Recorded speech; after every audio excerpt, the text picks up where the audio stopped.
الحمد لله وكفى وسلام على عباده الذين اصطفى أما بعد أعوذ بالله من الشيطان الرجيم بسم الله الرحمن الرحيم ألف لام ميم غلبت الروم في أدنى الأرض وهم من بعد غلبهم سيغلبون في بضع سنين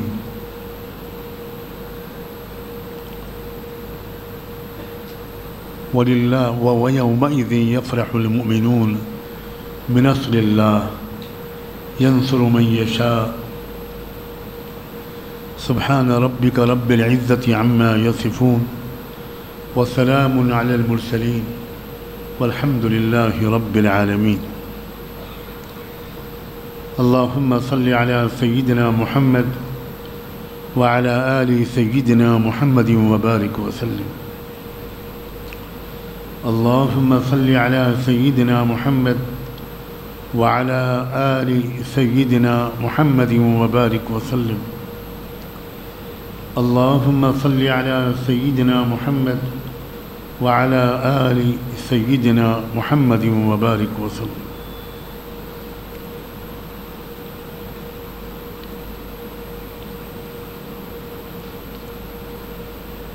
قرآن مجید ایک زندہ اور جامع رہنمائی کی کتاب ہے۔ ہر قسم کے حالات کے بارے میں قرآن نے بڑی تفصیلی واضح رہنمائی دی، لیکن نہایت افسوس کی بات ہے کہ شاید 98% مسلمانوں کو نہیں پتہ کہ قرآن میں کیا ہے۔ 5 وقت نماز پڑھنے والوں کو بھی نہیں پتہ کہ قرآن میں کیا ہے۔ ہر سال عمرہ کرنے والوں کو بھی نہیں پتہ کہ قرآن میں کیا ہے۔ عام مسلمانوں نے یہ طے کر لیا ہے، سمجھ لیا ہے کہ ہمارے ذمے قرآن کو سمجھنا نہیں ہے۔ میں اس موقع پر صاف لفظوں میں کہنا چاہتا ہوں، یہ گناہ کبیرہ ہے جو ہر مسلمان سے ہو رہا ہے، اور یہ گناہ کبیرہ 5-10 منٹ کے لیے نہیں ہو رہا، 24 گھنٹے اور پوری زندگی مسلمان ہر منٹ اس گناہ کبیرہ کا مرتکب ہے۔ قرآن مجید رہنمائی کی کتاب ہے۔ جب آپ کو خبر ہی نہیں ہوگی کہ قرآن میں کیا لکھا ہے تو آپ رہنمائی کیسے لیں گے؟ اس لیے پہلی بات آج یہ میں کہنا چاہتا ہوں اور آپ کو اللہ کے حوالے کر کے کہنا چاہتا ہوں، اگر آج کے بعد بھی آپ نے قرآن کو سمجھنے کی کوشش نہ کی تو میری دعا ہوگی کہ اللہ تعالیٰ پھر آپ کے ساتھ وہ معاملہ کرے جس کے آپ مستحق ہیں۔ قرآن کی ناقدری کی وجہ سے، قرآن کی طرف بے توجہی کی وجہ سے، اور ہماری تمام تر ذلتیں، پستیاں، پریشانیاں، رسوائیاں، بدحالیاں، محکومیتیں، یہ سب اس لیے ہیں کہ ہمیں کچھ نہیں معلوم کہ قرآن میں کیا ہے۔ عام مسلمان یہ سمجھتا ہے کہ قرآن میں نماز کے بارے میں ذکر ہوگا، روزے اور حج کے بارے میں ذکر ہوگا، صدقہ خیرات کے بارے میں ہوگا، رکوع سجدے کے بارے میں ہوگا۔ ان لوگوں کو نہیں معلوم کہ قرآن میں قوموں کے عروج زوال کے اسباب پر سب سے تفصیلی بیان۔ تم عزت کیسے پاؤ گے؟ قرآن کا کوئی صفحہ ان عزت حاصل کرنے کے اصولوں سے خالی نہیں ہے۔ تم ذلیل کیوں ہوتے ہو؟ تم رسوا کیوں ہوگے؟ تم غلام قوموں کے کیوں ہوگے؟ تم پابند سلاسل کیوں ہوگے؟ تم محتاج کیوں ہوگے؟ تم پسماندہ کیوں ہوگے؟ تم پچھڑ کیوں جاؤ گے؟ اس کا بھی بیان کوئی قرآن کا صفحہ ایسا نہیں ملے گا جس میں اس بات کا بیان نہ موجود۔ حد یہ ہے کہ قرآن مجید شہری اور ملکی حالات پر تو تبصرہ کرتا ہی تھا، قرآن مجید عالمی حالات سے بھی صحابہ کرام کو باخبر رکھتا تھا۔ عالمی حالات، اور یہ میں مدنی دور کی بات نہیں کر رہا ہوں، کوئی غلط فہمی کا شکار نہ ہو۔ مکی دور کے قرآن مجید میں افسوس یہ ہے کہ اکثر مسلمانوں کو بالکل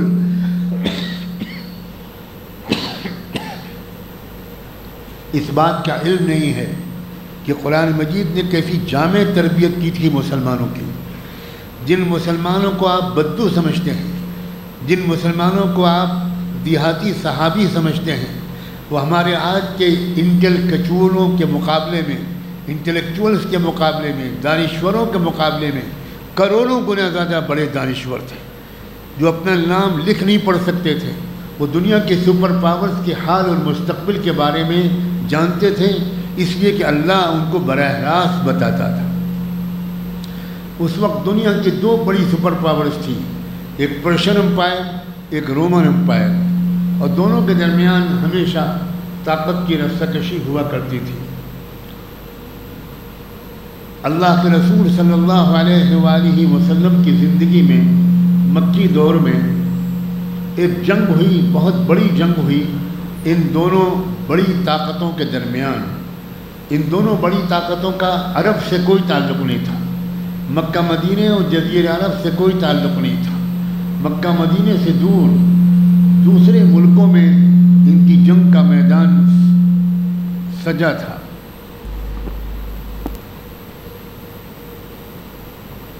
دونوں کے درمیان جنگ ہوئی. جو پرشین امپائر تھی وہاں مشرک لوگ رہتے تھے، اور جو رومن امپائر تھی وہاں کرسچن لوگ رہتے تھے.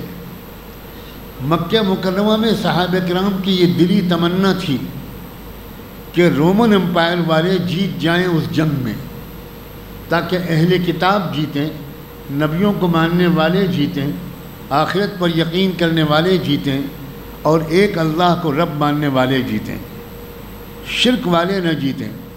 مکے کے مشرکین کی یہ خواہش تھی کہ پرشین امپائر والے اس جنگ میں جیت جائیں. اور ہوا کیا؟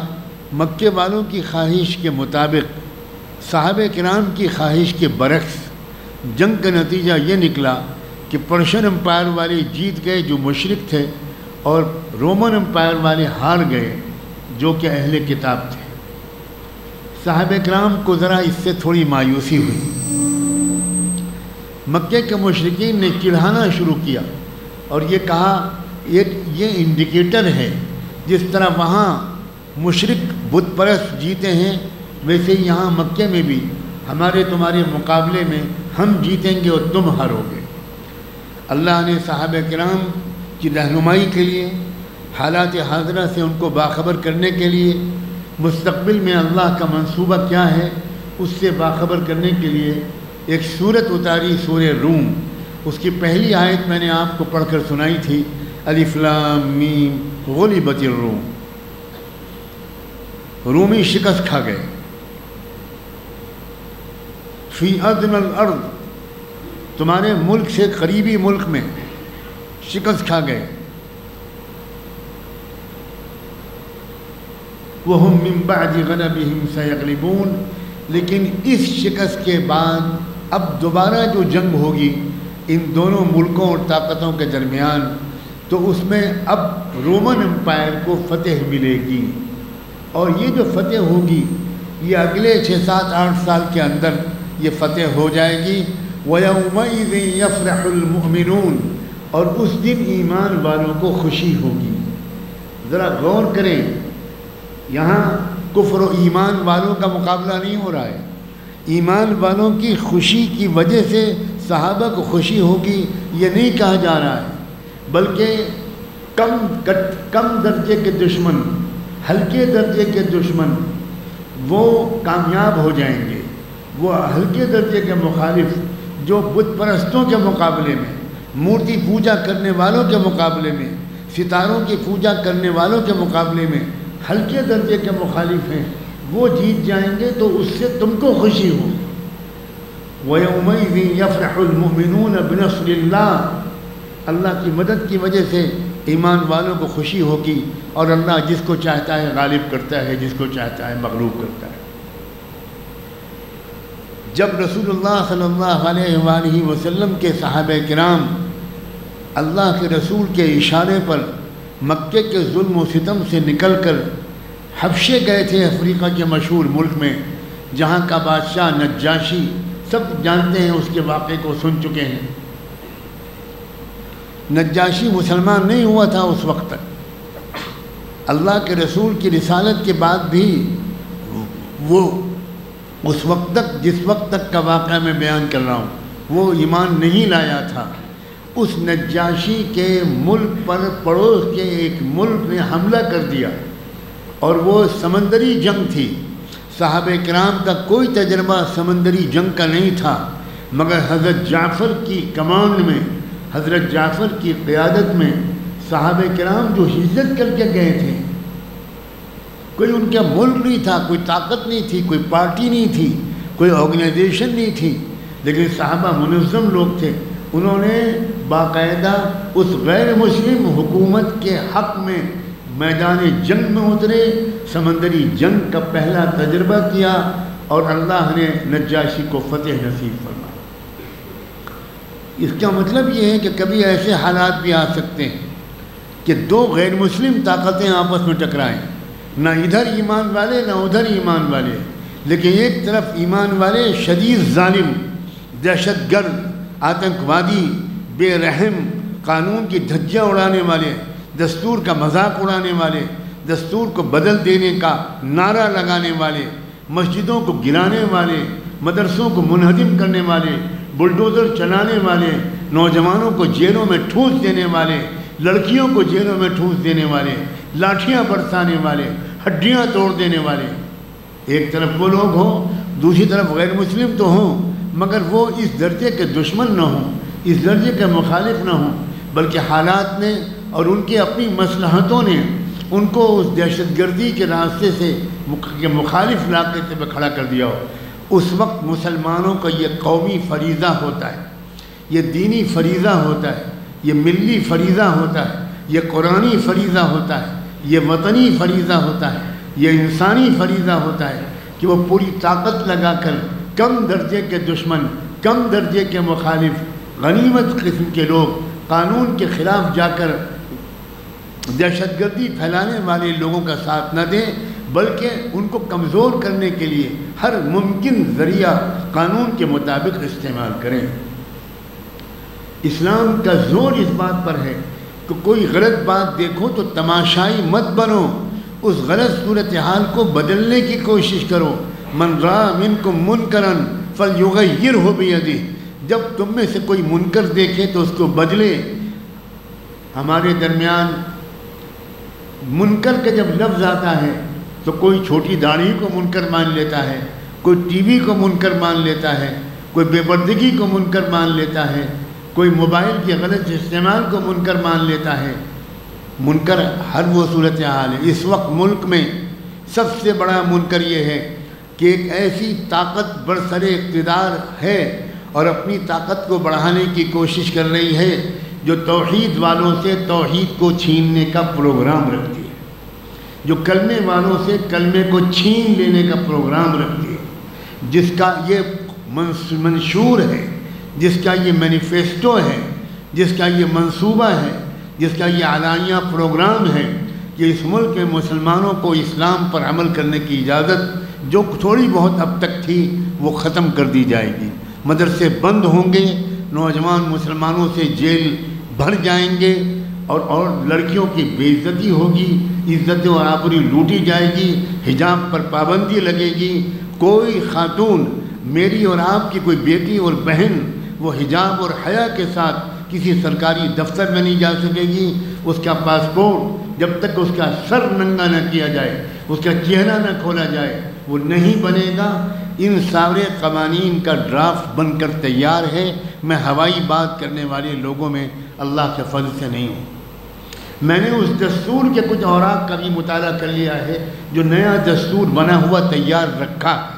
یہ مت سمجھیے گا کہ الیکشن آئے گا اور ہماری غفلت کی وجہ سے یہی موجودہ ظالم حکومت دوبارہ برسر اقتدار آئے گی، اس کے بعد ہم جاگیں گے تب جا کر یہ دستور نیا بنائے ہیں کہ نہیں. دستور اٹل بہاری واجپئی جب وزیر اعظم تھے اس وقت دستور پر نظر ثانی کی ایک کمیٹی بنی تھی. برجیش مشرا اس کے چیئرمین تھے. میری ان وقت ان سے ملاقات بھی ہوئی تھی. وہ دستور تیار رکھا ہے.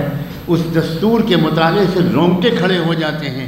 مجھے نہیں معلوم اس دستور کے نفاذ کے بعد کتنے کروڑ مسلمان معاذ اللہ اور 1000 بار معاذ اللہ مرتد ہو جائیں. مسلمانوں جاگو، خدا کے بندوں، ایک اجتماعی بیدار امت بنو. منکر کو بدلنا، موجودہ صورتحال کو بگڑنے سے بچانا، مزید بگڑنے سے بچانا، کچھ سدھار کی طرف لے کر جانا، اس کا پہلا مرحلہ آج الیکشن کے ذریعے شروع ہو چکا ہے. آج پہلا دن ہے اور یہ الیکشن عام الیکشن نہیں ہے. آپ ہزاروں مرتبہ یہ جملہ بہت سے لوگوں کی زبان سے سن چکے ہوں گے. یہ الیکشن خدا نخواستہ ملک کی تاریخ کا آخری الیکشن ثابت ہوگا. اس کے بعد ہمارے اور آپ کے ہاتھ سے کوئی ووٹ دینے کا، کسی کو چننے کا اختیار بالکل چھین لیا جائے گا. یہ قانون بنے رکھے ہیں. اس قانون کے لیے بس اس بات کی تیاری ہے یا انتظار ہے کہ 3/4 اکثریت ہو جائے. اسی لیے 370 اور 400 پار کے نعرے لگائے جا رہے ہیں. اس لیے کہ 3/4 اکثریت کے بغیر دستور کو بدلا نہیں جا سکتا. دستور کو بدلنے کے لیے نیا دستور بنانا نہیں ہے، بلکہ دستور بنایا رکھا ہے.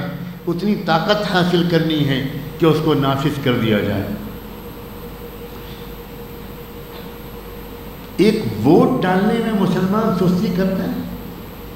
ایک ووٹ ڈالنے کے ذریعے آپ صورتحال کو بہتر بنا سکتے ہیں، بدتر بننے سے روک سکتے ہیں. ایک وہ قوم ہے جو گولیاں کھا کر، بموں سے اپنے جسموں کا چتھڑے اڑوا کر وہ صورتحال کو بدلنے کی کوشش کر رہی ہے. فیصلہ کیجئے کہ وہ ایمان والے ہیں کہ ہم ایمان والے ہیں.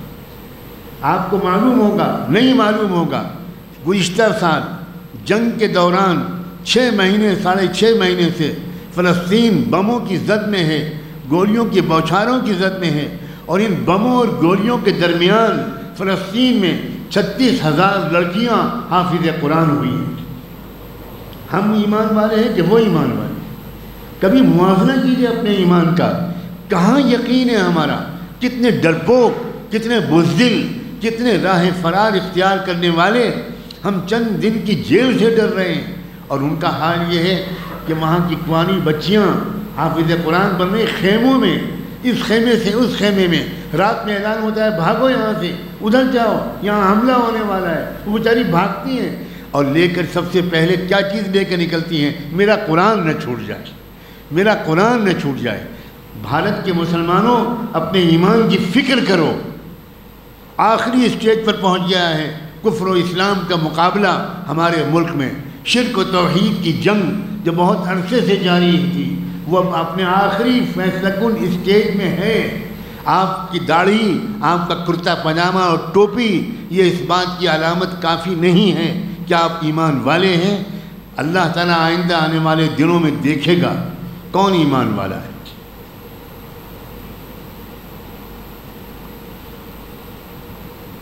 ہم الیکشن کے دنوں میں ہمارے نوجوان کرکٹ کھیلتے ہیں. چھٹی کے دن کی طرح ہمارے لوگ اس کو مناتے ہیں کہ چلو آج مصیبت سے بچ گئے، آج مارکیٹ بھی بند ہے، دفتر بھی بند ہے، کہیں نہیں جانا، خوب کھیل دیکھیں، آرام سے سوئیں. یہ تو خدا کا شکر ہے کہ ملک کے موجودہ حالات میں مساجد کے اندر ان موضوعات پر گفتگو کا رواج شروع ہو گیا. ورنہ ہماری ذہنی پسماندگی، اسلام کو نہ سمجھنے کا ہمارا حال یہاں تک پہنچ گیا تھا کہ زندگی اور موت جیسے مسائل پر بھی مسجدوں میں علماء کو تقریر کرنے کی اجازت نہیں تھی. یہ اسلام کا فہم ناقص ہے اور کہیں کسی دشمن کی سازش کا نتیجہ ہے جس کے نتیجے میں سمجھا جاتا ہے. میں نے آپ کے سامنے قرآن کی آیتیں پڑھی ہیں. قرآن مجید دین سکھا رہا ہے یا ہماری کوئی جماعت دین سکھا رہی ہے؟ کوئی آج کل کے زمانے کے کوئی لوگ دین سکھا رہے ہیں؟ قرآن تو عالمی حالات سے باخبر کر رہا ہے صحابہ کرام کو. اور صحابہ کرام کچھ بیوقوف قسم کے دیہاتی لوگ نہیں تھے. عام طور پر لوگوں کے ذہن میں بٹھا دیا گیا ہے. صحابہ کرام ہائیلی انٹلیکچوئل لوگ تھے. سیدنا صدیق اکبر مکہ مکرمہ کی جو کرمنل جسٹس سسٹم تھا اس کے چیف جسٹس تھے. حضرت عمر سول جو کورٹس تھی اس کے چیف جسٹس تھے. سیدنا عثمان غنی ملٹی نیشنل بزنس مین تھے. سیدنا علی مرتضیٰ جوڈیشری اور قانون کے ماہر ترین تھے. اقواکم علی، یہ خطبے میں پڑھا جاتا تھا، آج بھی پڑھا جاتا ہے کہ سب سے زیادہ اسلامی قانون کے بڑے ماہر، نیچرل جسٹس کے اصولوں کے ماہر، جوڈسپروڈینس کے ماہر سب سے بڑے سیدنا علی تھے. صحابہ کرام چوٹی کے ذہین لوگ تھے. عمرو بن عاص ملکوں کے درمیان سفارت کاری کے ماہر تھے. ابو عبیدہ بن جراح وزارت خزانہ میں سارے بیت المال کے انچارج تھے. کوئی فنون جنگ کا ماہر تھا. خالد بن ولید پوری دنیا کے سب سے زبردست آرمی چیف اور کمانڈر ان چیف تھے. ابو سفیان رضی اللہ تعالی عنہ وہ قبیلوں کے درمیان گٹھ بندھن بنانا، ایک وفاق بنانا، ایک یونائٹڈ مورچہ بنانا اس کے ماہر تھے. چوٹی کے لوگ تھے. سیدنا معاویہ رضی اللہ تعالی عنہ مشکل ترین مسائل کے حل کے ایکسپرٹ تھے. نوجوان معاویہ کو بلایا جاتا تھا اس وقت جب بڑے بوڑھے مسائل کے مشورے میں بیٹھتے تھے تو کہا جاتا تھا، سب سے پہلے حضرت علی کہتے تھے معاویہ کو بلاؤ، معاویہ کو بلاؤ. دنیا میں لوگوں نے معاویہ اور علی کو دوسرے کا دشمن مشہور کر دیا. یہودیوں اور شیعوں کے پروپیگنڈے کا یہ اثر ہے. خود ذاتی مطالعہ میں آپ سب سے یہ بھی شکایت کرتا ہوں، کیا مسلمانوں سے کم مطالعہ کرنے والی کوئی قوم میرے علم میں اس وقت دنیا میں موجود نہیں ہے. اگر میں آپ سے پوچھوں کہ جنگ عظیم اول کیوں ہوئی تھی، میں یقین سے کہتا ہوں کہ آپ نہیں بتا پائیں گے. اگر میں آپ سے پوچھوں کہ ورلڈ وار سیکنڈ جنگ عظیم دوم کیوں ہوئی تھی، کیوں ترکی کو الگ تھلگ کرنے کی ایک یورپین سازش ہوئی تھی، کیوں ترکی کو مرد بیمار کو عالمی قیادت سے ہٹا کر خلافت ختم کر کے امت مسلمہ کو تتر بتر کرنے کی طاقت کس نے کی تھی. میں آپ سے پوچھوں اسرائیل کا بانی کون تھا، آپ نہیں بتا پائیں گے. آپ کا وقت موبائل پر جاتا ہے. کاش کہ آپ نے پروٹوکولز آف زیونس پڑھے ہوتے، آپ یہودیوں کے پروٹوکولز پڑھا ہوتا. 1897 میں سوئٹزرلینڈ کے شہر باسل میں جو پہلی عالمی یہودی کانفرنس ہوئی ہے، کاش آپ نے اس کو پڑھا ہوتا. مگر آپ کی تنہائیاں موبائل میں گزرتی ہیں. آپ کی تنہائیاں نہایت نامناسب بلکہ ناجائز بلکہ حرام کاموں میں گزرتی ہیں. گستاخی معاف، کتابیں پڑھنے کا آپ کے پاس وقت نہیں ہے. کسی بھی لائبریری کے ممبرشپ رجسٹر میں جا کر دیکھیے، ہر لائبریری کے سب سے کم ممبر مسلمان ہیں. وہ قوم جس کی تربیت شروع کی گئی تھی اقرا سے، پڑھو، وہ قوم سب سے کم پڑھتی ہے. یہ کیا ہو گیا آج کے مسلمانوں کو؟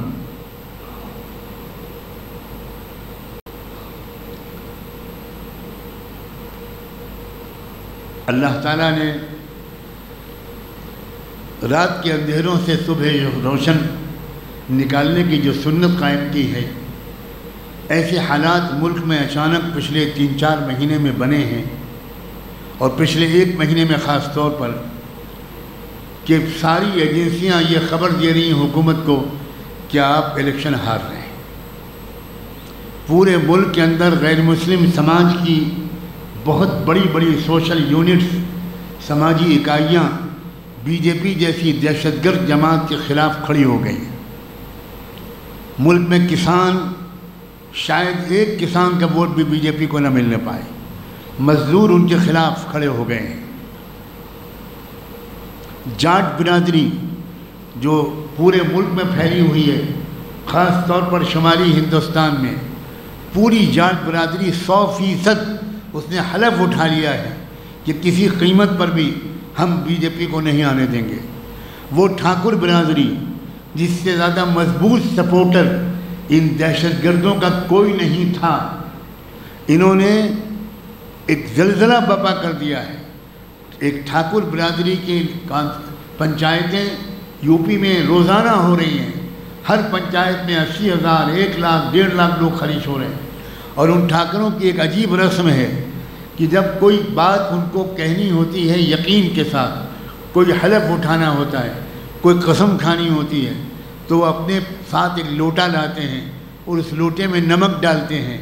لوٹے میں نمک ڈالنے کے بعد اگر ٹھاکر صاحب کچھ کہہ دیں تو آسمان زمین پر گر سکتا ہے، زمین پھنس سکتی ہے، پھٹ سکتی ہے اور دھنس سکتی ہے، مگر ٹھاکر اس وعدے کی خلاف ورزی نہیں کر سکتا جس وعدے کے اعلان کے وقت میں اس نے اپنے لوٹے میں نمک ڈال دیا ہو۔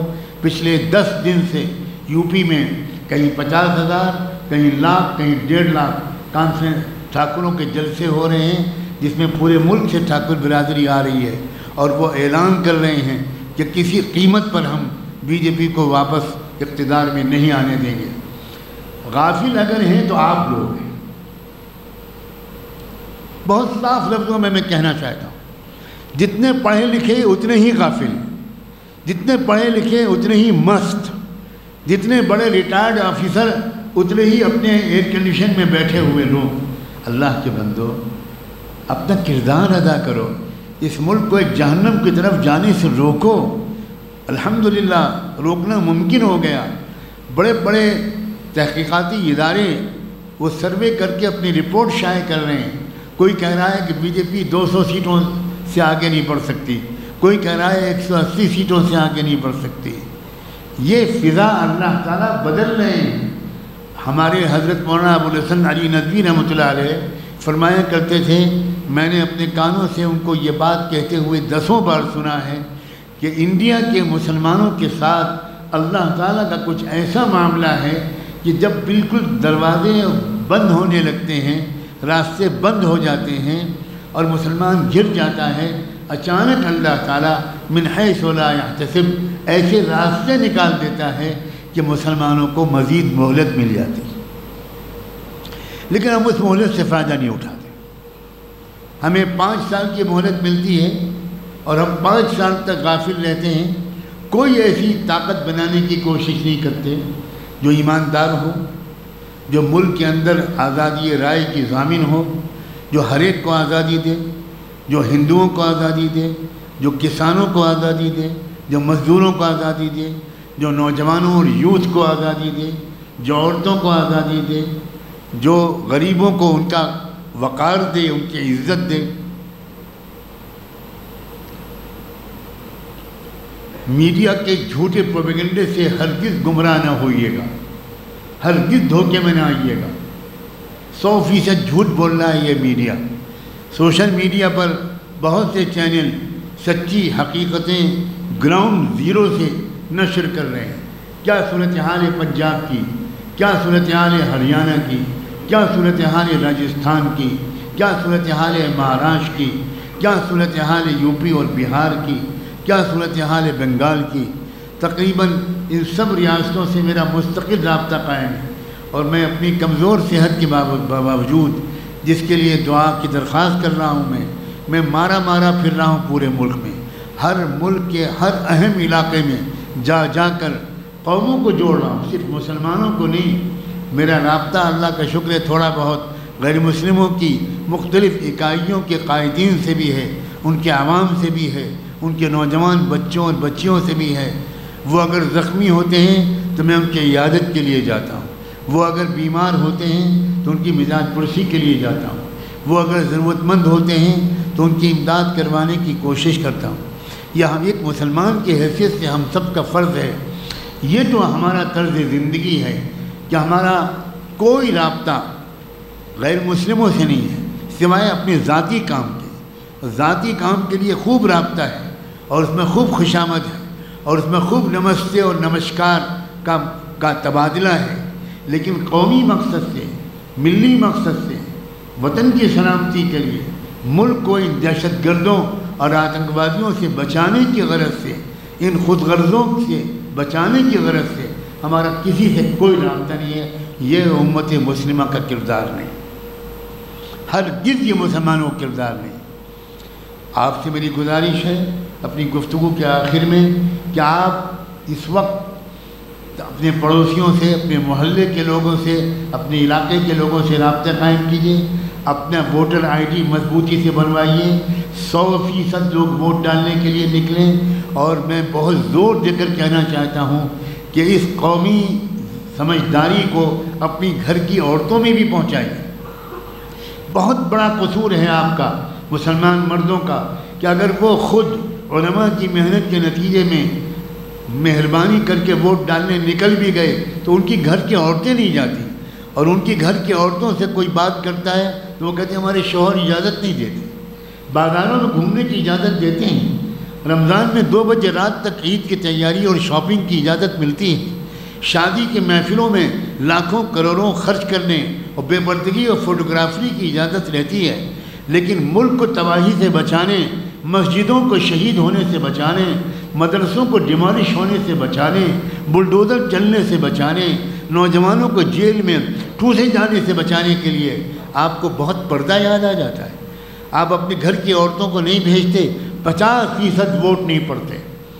اگر آپ کے گھر کی عورتیں ووٹ ڈالنے نہ گئیں، آپ کی ووٹر بیٹی ووٹ ڈالنے نہ گئی، آپ کی ووٹر بہو ووٹ ڈالنے نہ گئی، تو آپ نے اس ملک کو 50% دہشت گردوں کے حوالے کر دیا اور اللہ کے ہاں غفلت کے مجرم لکھ دیے گئے۔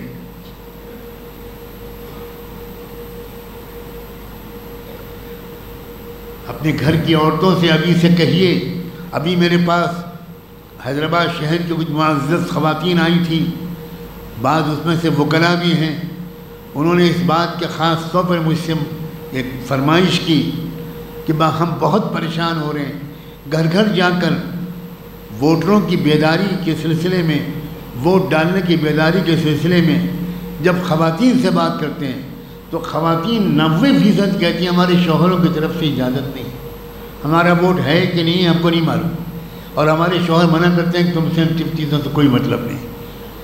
کون سا اسلام ہے بھائی؟ بھول گئے مکہ کی زمین پر جو پہلی لاش گری تھی اسلام کی گواہی کے سلسلے میں، وہ کسی مرد کی نہیں تھی، وہ یمن سے آئی ہوئی ایک بوڑھی سمیہ کی تھی۔ 2 اونٹوں کے درمیان سمیہ کو باندھ کے کھڑا کر دیا گیا، اور ابو جہل کی کمان میں ہاتھ میں تیر کمان لے کر کھڑے ہو گئے مشرکین دہشت گرد، اور اس سے کہا حضرت سمیہ سے، سمیہ کہو کہ محمد جھوٹے ہیں، ورنہ ابھی تیر ہماری کمان سے نکلے گا اور تمہارے جسم کے ٹکڑے ہو جائیں گے۔ حضرت سمیہ نے لاکھوں سلام ہو حضرت سمیہ پر، انہوں نے اپنی کمزور آواز میں جان ڈالنے کی کوشش کرتے ہوئے کہا اشہد ان لا الہ الا اللہ واشہد ان محمد رسول اللہ۔ ابھی شاید کلمہ پورا زبان سے نکلا بھی نہیں تھا کہ تیر کمان سے نکلا، حضرت سمیہ کے جسم کے ٹکڑے ہو گئے۔ یہ ہے عورتوں کی ذمہ داری۔ ام عمارہ کو بھول گئے جب احد کے میدان میں اللہ کے رسول اکیلے پڑ گئے اور ڈر لگا کہ دشمن کے تیر، بلم، نیزے یہ کہیں حضور کو نشانہ نہ بنا لیں۔ سلام ہو ام عمارہ پر، ایک عورت تھی، وہ آ کے کھڑی ہو گئی، اللہ نے ان کو مضبوط اور لمبا قد دیا تھا، وہ آ کے کھڑی ہو گئی، اور کتنے تیر ام عمارہ نے اپنے کمر پر اور سینے پر کھائے اور آقا کو زخمی نہیں ہونے دیا۔ کیا ہو گیا ہے ہماری، ہم کو ہو کیا گیا؟ یہ کون سے اسلام ہے جس پر ہم عمل کر رہے ہیں؟ بھول گئے کہ حضور صلی اللہ علیہ وسلم کی ہجرت میں حضرت اسماء کا، حضرت عائشہ کی چھوٹی بہن کا کیا کردار تھا، حضرت خدیجہ کا کیا کردار تھا، بالکل بھول گئے۔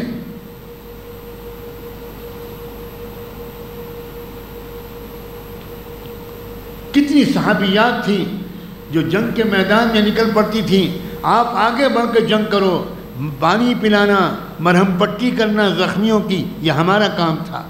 احد کے جنگ کے بعد جب زخمیوں کو لے کر اللہ کے رسول صلی اللہ علیہ وسلم مدینہ منورہ آئے، زخمی صحابہ، تو آپ نے ایک شامیانہ لگوایا مسجد نبوی کے صحن میں، اور اس شامیانے اور زخمی صحابہ کی تیمارداری کی ذمہ داری ایک خاتون صحابیہ کو دی۔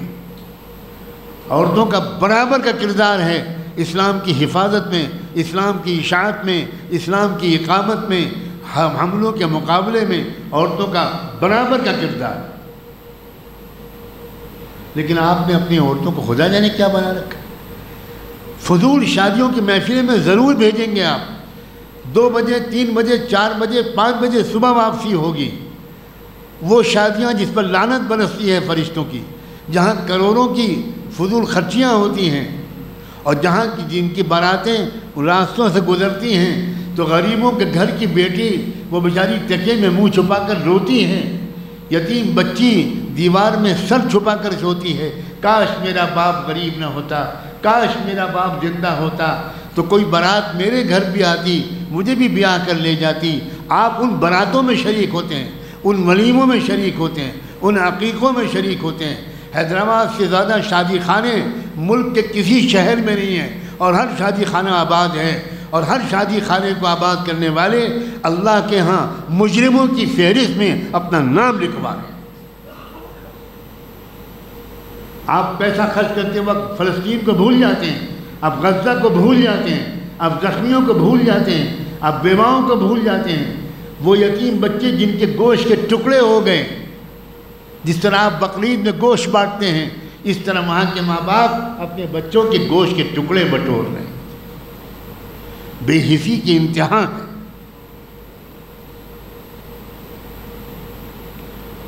صورتحال کی تبدیلی کا آسان طریقہ ابھی تک ہم کو الیکشن کی شکل میں ملا ہوا ہے، لیکن ابھی تک ملا ہوا ہے۔ اگر اس الیکشن میں ہم نے غفلت برتی تو آئندہ یہ موقع ہم کو نہیں ملنے والا ہے۔ میری اس بات کو اب ریکارڈ کرتے ہیں اور لکھ لیں، آئندہ الیکشن نہیں ہوگا اور ہمیں ووٹ ڈالنے کا حق نہیں دیا جائے گا۔ ملک میں قانونی ڈھانچہ بن چکا ہے، ڈرافٹ میں نے خود پڑھا ہے اس کا کچھ حصہ، اس میں ایک جملہ یہ بھی لکھا ہوا ہے کہ جن کے 2 بچوں سے زیادہ ہوں گے ان کو ووٹ ڈالنے کا اور الیکشن میں کھڑے ہونے کا حق نہیں ہوگا۔ سمجھ گئے اس کا مطلب آپ؟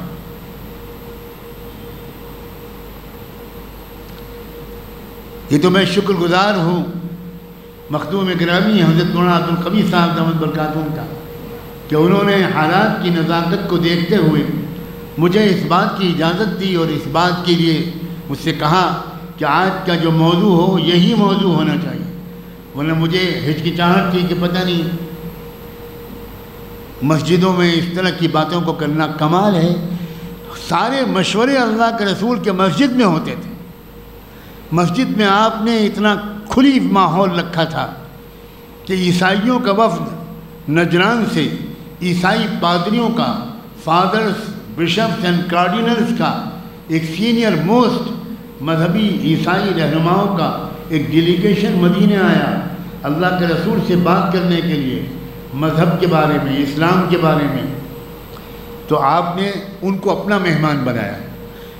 پورے جزیرہ عرب سے یا کہیں سے قافلے آتے تھے تو اللہ کے رسول صحابہ کرام کو الگ الگ دے دیتے تھے کہ بھئی ان کو تم لے جاؤ، ان کو تم لے جاؤ، صحابہ خود کہتے تھے۔ لیکن اکرام کے طور پر وہ جو عیسائیوں کے مذہبی رہنما ہیں ان کو آپ نے مسجد نبوی میں اپنا مہمان بنا کر ٹھہرایا۔ آپ کے گھر میں تو کچھ گنجائش تھی نہیں تو مسجد نبوی میں ٹھہرایا۔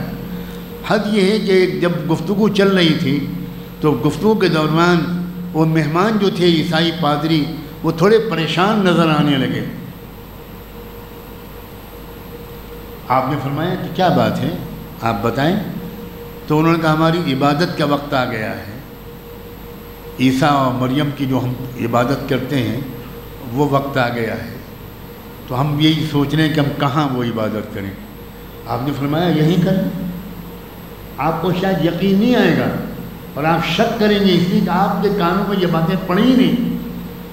ہزاروں صلاۃ و سلام ہوں سیدنا محمد الرسول اللہ پر کہ انہوں نے آزادی رائے کا اتنا احترام کیا کہ اپنی مسجد نبوی میں ان کو اجازت دی کہ آپ اپنے طریقے پر عبادت کریں۔ آج ہم اپنی مسجدوں میں غیر مسلموں کو بلاتے ہیں۔ ہم اسلام پر نہیں چل رہے ہیں، ہم باپ دادا کی جاہلانہ روایات پر چل رہے ہیں۔ ان کو درست کرنے کی ضرورت ہے، انہیں کریکٹ کرنے کی ضرورت ہے، ایک نئے دور میں داخل ہونے کی ضرورت ہے۔ تاریخ اپنا اوراق پلٹ رہی ہے، اور میں یہ بات آخر میں خوشخبری ضرور دے دوں کہ یاد رکھیے جب رات کا اندھیرا شدید ہوتا ہے تبھی صبح روشن قریب ہوتی ہے۔ ملکی اور عالمی اعتبار سے حالات بہت بگڑتے ہوئے نظر آ رہے ہیں، لیکن حالات کی یہ بگاڑ ایسے ہی ہے کہ جب عورت کے حمل کی مدت پوری ہونے لگتی ہے تو درد بہت شدت کا اٹھتا ہے۔ درد اٹھتا ہے تو لوگ خوش ہوتے ہیں کہ اب ڈیلیوری ہوگی، اب ولادت ہوگی، اب بچہ ملے گا خاندان کو، بچی ملے گی خاندان کو۔ وہ تکلیف برداشت کرتی ہے وہ ماں اور وہ بچہ جنم لیتا ہے۔ امت مسلمہ کی زندگی کا ایک نیا دور جنم لینے والا ہے، عزت کا دور، غلبے کا دور، فتح کا دور، شادمانیوں کا دور، خوشیوں کا دور، ترقی کا دور وہ شروع ہونے والا ہے۔ اور اس وقت جو دور چل رہا ہے یہ لیبر پین کا دور ہے، یہ مدت حمل کا درد ہے جو اس وقت ہو رہا ہے۔ وہاں اور یہاں کہیں بھی یہ چند مہینوں چند سالوں کی بات ہے، اس میں استقامت کی ضرورت ہے، اس میں وفاداری کی ضرورت ہے، اس میں اپنے مال کو بچا بچا کر صحیح خرچ کرنے کی ضرورت ہے، فضول خرچیوں سے بچنے کی ضرورت ہے، بے حجابیوں بے حیائیوں سے بچنے کی ضرورت ہے۔ موبائل پر وقت ضائع کرنے کے بجائے قرآن کو ترجمے کی مدد سے یا علماء کی رہنمائی میں سمجھنے کی کوشش کا وقت ہے۔ یہ وقت موبائل پر گھنٹوں برباد کرنے کا نہیں ہے۔ اب تو یہ زمانہ آ گیا بستر پر شوہر اور بیوی دونوں لیٹے ہیں، شوہر کے ہاتھ میں بھی موبائل ہے، بیوی کے ہاتھ میں بھی موبائل ہے، اور شوہر اور بیوی کے درمیان گفتگو اور ملاقات کا موقع کم سے کم ہو گیا ہے۔ انسانی تاریخ میں ایسا منحوس دور اس سے پہلے کبھی آیا ہو میرے علم میں تو نہیں۔ موبائل کو صرف بات چیت کے حد تک محدود رکھیے، اپنے بیڈ روم میں جانے مت دیجیے۔ تلاوت کا وقت آپ کس کو دے رہے ہیں؟ قرآن کا وقت موبائل کو دے رہے ہیں؟ آپ سوچئے کس کا وقت لے کر کس کو وقت دے رہے ہیں آپ کیا سودا کر رہے ہیں؟ یہ چھوٹی چھوٹی باتیں نہیں ہیں۔ اس موبائل کے غلط استعمال نے دلوں کو سیاہ کر دیا ہے، دلوں میں زنگ لگا دیا ہے، روحانی حس کو ختم کر دیا ہے، آخرت کی یاد کا موقع ہی ہم کو نہیں ملتا۔ اب کیسی موت آئے گی؟ کیا موت سے پہلے میں اسپتال میں داخل کیا جاؤں گا؟ کیا ناک کی نلکی ڈالی جائے گی؟ کیا حلق سے نلکی ڈالی جائے گی؟ کیا یہ ہوگا اور کیا وہ ہوگا؟ کیا گردے بدلے جائیں گے؟ کیا جگر بدلا جائے گا؟ یہ سب منزلیں ہیں، برابر ان سے پناہ مانگنی چاہیے کہ اللہ آسان موت دے کر بلا لیجیے گا، اور ایمان کامل پر آسان موت دے کر بلا لیجیے گا۔ لیکن موت کی یاد پوری تاریخ میں جتنی کم اس دور میں ہو رہی ہے، میرے احساس کے مطابق تاریخ کے کسی زمانے میں موت کو اتنا کم نہیں یاد کیا گیا۔ کیا مسجد میں آنے والے اور کیا مندر میں جانے والے دونوں موت کو بھولے ہوئے ہیں۔ کرتے پاجامہ ٹوپی اسلام کا نام نہیں، بالکل نہیں، قطعاً نہیں۔ مبارک ہے کہ آپ نے ایک شرعی وضاحت اختیار کی، اچھی بات ہے، یہ آپ کے ذوق کی سلامتی کی ایک حد تک دلیل ہے، لیکن پورے اسلام کو سمجھیے۔ اسلام ہم سے کیا چاہتا ہے؟ ملکی حالات کے بارے میں ہمارا رسپانس کیا ہونی چاہیے؟ ہماری فکر مندی کیا ہونی چاہیے؟ ہمارے نوجوانوں کا پارٹیسپیشن کیا ہونا چاہیے؟ ہماری مستورات کی حصہ داری کیا ہونی چاہیے؟ ان باتوں پر اپنی توجہ بڑھائیے۔ میں نہایت شکر گزار ہوں کہ ایک موقع مجھے ملا کہ میں نے اپنا درد دل آپ کے سامنے رکھا اور آپ نے بہت محبت اور احترام کے ساتھ اس کو سنا۔ اللہ آپ سب کو سلامت رکھے، آپ سب کے رتبے بلند کرے، دنیا اور آخرت کی پریشانیوں سے ہم سب کو محفوظ فرمائے، اور دنیا اور آخرت کی خوشیاں ہم سب کو عطا فرمائے۔ وآخر دعوانا ان الحمد للہ رب العالمین۔